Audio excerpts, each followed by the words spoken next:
The maximum length for pre-wired flexible conduit, often referred to as flex before requiring a junction box or J-box, is 100 feet. This limitation is in place to manage voltage drop, ensure ease of pulling conductors, and maintain the integrity of the wiring system. Going beyond 100 feet without a junction box can lead to several potential issues. Firstly, voltage drop increases with the length of the conductor. As electricity flows through a wire, it encounters resistance. This resistance causes a reduction in voltage over distance. Excessive voltage drop can cause equipment to malfunction, operate inefficiently, or even fail prematurely. Secondly, pulling conductors through long runs of flex becomes increasingly difficult. The friction between the conductors and the inside of the conduit increases with length, making it harder to pull the wires without damaging them. This can lead to insulation damage, which can create short circuits or ground faults. Thirdly, long continuous runs of flex can be difficult to support properly. The weight of the conductors can cause the flex to sag, which can put stress on the connectors and potentially damage the conduit.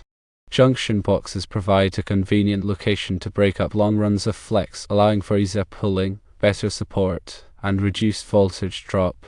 The National Electrical Code, or NEC, addresses the use of flexible metal conduit, FMC, and flexible metallic tubing, FMT, in various sections.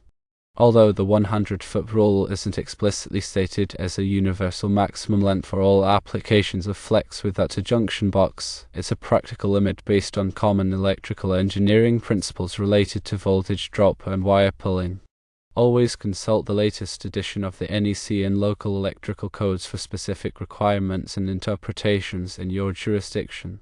Factors influencing the decision to use a junction box include the wire gauge, the ampacity of the circuit, the type of load being served, and the ambient temperature. For example, if you are running a circuit with a high current draw, you may need to use a junction box more frequently to minimize voltage drop. Similarly, if you are running a circuit in a hot environment, the ampacity of the conductors will be reduced, which may also necessitate more frequent use of junction boxes. The NEC provides guidelines for calculating voltage drop in Chapter 9, Example 1. This example allows you to determine the voltage drop for a given circuit based on the conductor size, length, and current. It's important to perform this calculation to ensure that the voltage drop is within acceptable limits. Acceptable voltage drop is typically considered to be no more than 3% for branch circuits and no more than 5% for feeders. Branch circuits supply power to individual loads, such as lighting fixtures or receptacles, while feeders supply power to branch circuits from the main service panel. When installing flex, it's important to use the correct type of connectors. There are different types of connectors available for different types of flex, and using the wrong connector can compromise the integrity of the installation. For example, liquid-tight connectors should be used in wet locations to prevent moisture from entering the conduit. Additionally, ensure that the connectors are properly tightened to provide a secure connection. Loose connections can cause arcing and overheating, which can lead to fires. Proper support is also essential for flex installations.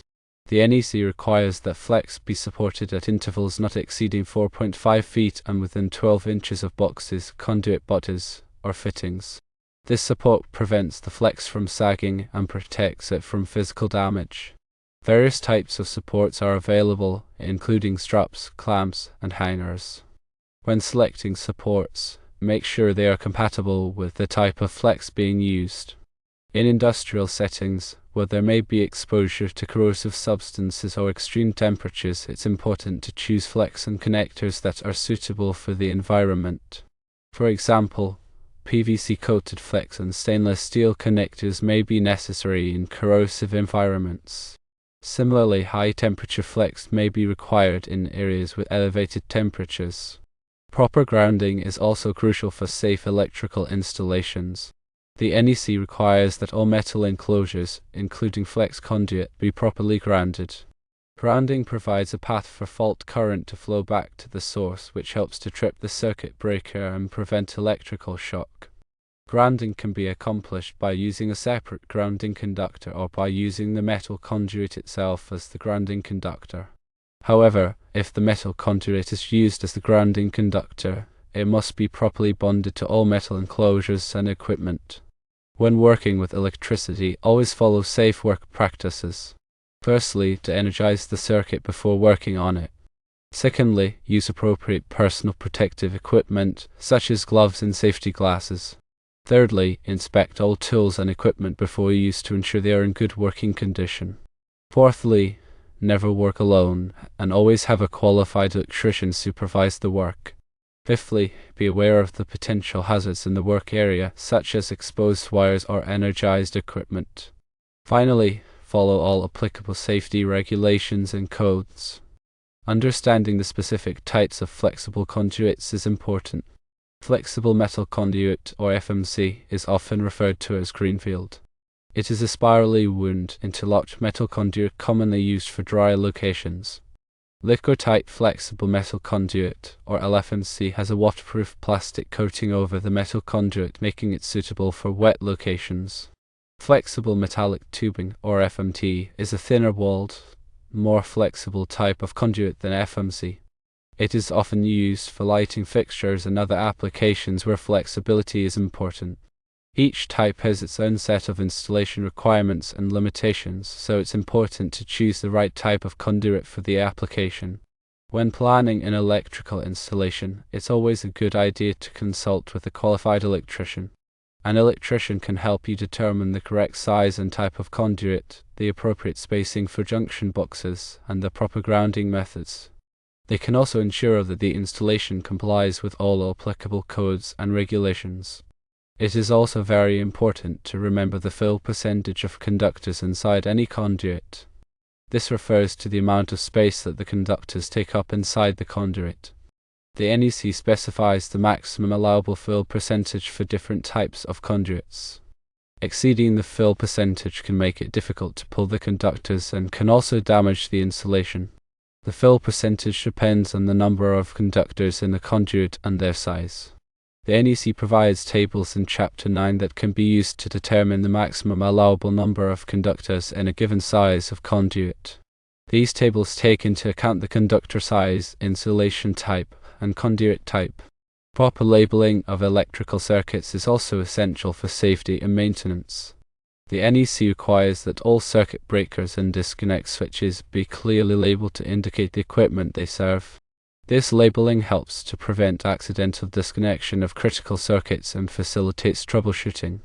The label should be durable and legible and should be updated whenever changes are made to the electrical system.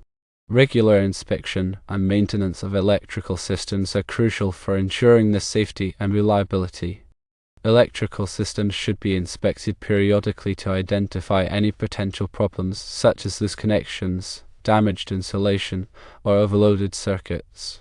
Maintenance tasks such as tightening connections, replacing damaged components, and cleaning equipment should be performed as needed to prevent failures and extend the life of the system. Keeping accurate records of all electrical work is also important. These records should include drawings, specifications, and test results. They should also document any changes or repairs that have been made to the electrical system. These records can be invaluable for troubleshooting problems and for planning future upgrades.